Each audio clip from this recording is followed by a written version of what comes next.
Hai guys, ketemu lagi dengan aku yang akan menemani hari-harimu. Apa kabar kalian semua? Semoga kalian baik-baik saja ya. Kali ini saya akan membahas film S-Line. Oke, tanpa basa-basi, kita langsung bahas filmnya. Tapi video ini mengandung spoiler ya. Jika tidak keberatan dengan spoiler, tonton videonya sampai habis.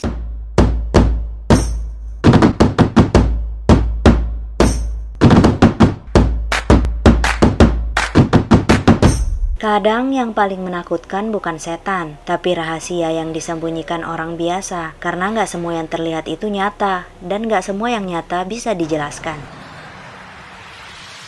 Cerita ini dimulai dari seorang wanita, namanya Hyun-Hop. Dari balik jendela, dia sering mengintip aktivitas tetangganya. Tapi ada hal aneh yang hanya dia yang bisa lihat. Benang merah yang menjulur dari kepala orang-orang. Benang itu terlihat nyata, bahkan di televisi benang itu ikut muncul. Lalu cerita kembali ke masa kecil. Hyun-Hop pernah melihat benang di kepala ayahnya, dan benang itu mengarah ke bibinya. Sang ibu yang melihat gambar itu murka, dan malam itu ayah Hyun-Hop ditusuk hingga tewas. Dan sejak saat itu, hidup Hyun-Hop berubah. Tahun-tahun berlalu, Hyun-Hop tumbuh menjadi wanita penuh trauma.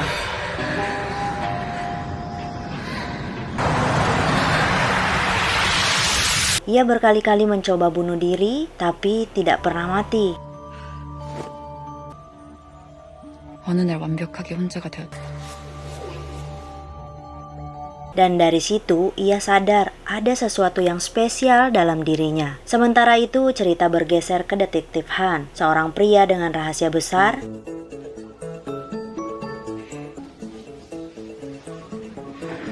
Ia punya hubungan gelap dengan rekan kerjanya. 직장 동료일까? Di sisi lain, keponakannya Bora sedang jadi korban bully berat di sekolah. Ia mulai kehilangan arah hingga pada suatu titik ia nekat ingin merampok seseorang.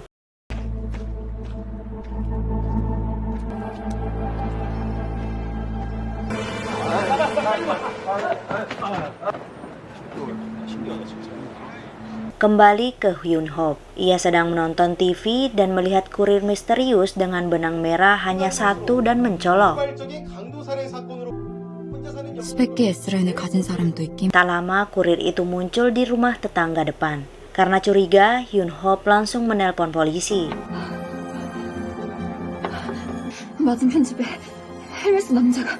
Tapi ternyata itu cuma pasangan dari si tetangga. Dan mereka, langsung berhubungan di dalam rumah. Hyun-Hop salah paham dan mematikan telepon dengan kesal. Tapi yang menarik, benang merah pria itu tiba-tiba tumbuh satu dan terhubung ke si wanita. Keesokan harinya, Bora nggak masuk sekolah. Ketua geng bully, Kim Hee, marah dan menghancurkan loker Bora. Menemukan surat cinta yang jadi bahan olok-olok baru. Bora lalu meminta uang ke pamannya, detektif Han. Dan terlihat bahwa paman ini tahu Bora sering dipukul. 너 얼굴 왜 이래? Tapi Han terlihat bersikap acuh tak acuh. Saat itu Han ditelepon oleh rekan detektif yang bilang, ada warga lapor dia lihat kurir misterius masuk rumah tetangganya. Dan ternyata yang nelpon adalah Hyun-Hop. Han datang, tapi tetangga lain bilang, Hyun-Hop itu nggak akan buka pintu ke siapapun. Tapi saat tahu Han seorang detektif, Hyun-Hop membuka pintu dan bilang dia salah sangka. Setelah itu, pintu ditutup lagi.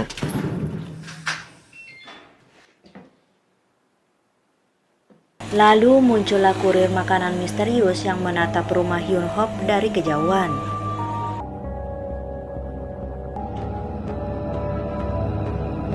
Sementara itu, Han menemukan info baru.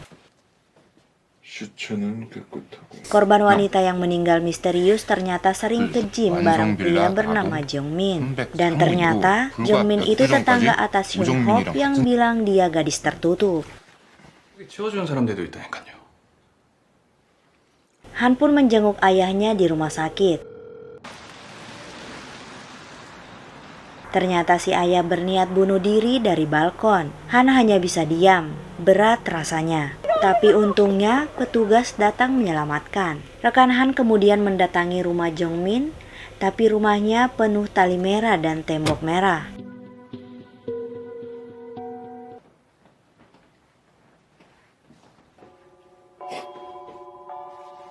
Tiba-tiba Jongmin muncul dan langsung menghajar si detektif hingga pingsan.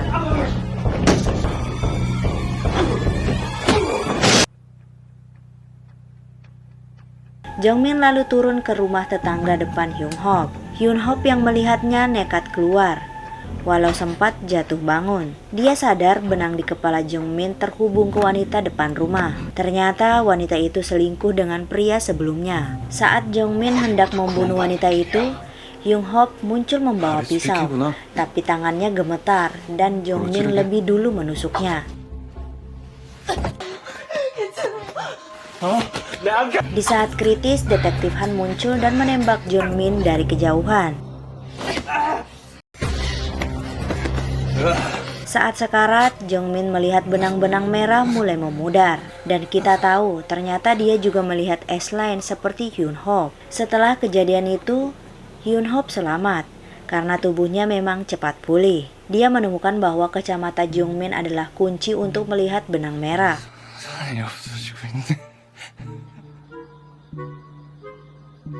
Han bertanya apakah dia perlu ke rumah sakit.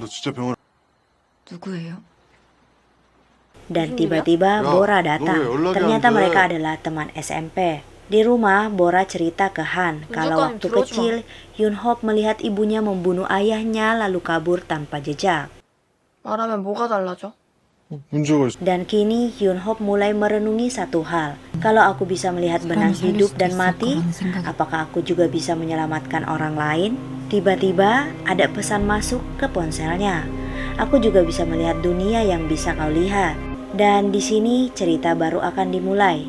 Karena benang merah kadang tidak membawa cinta, tapi membawa kematian. Saya Milba dan ini Drop Out. Tempat dimana cerita bukan cuma ditonton, tapi dirasain. Jangan lupa subscribe, like, comment, dan share. Jika ada film yang ingin dibuatkan alurnya, komen aja. See you!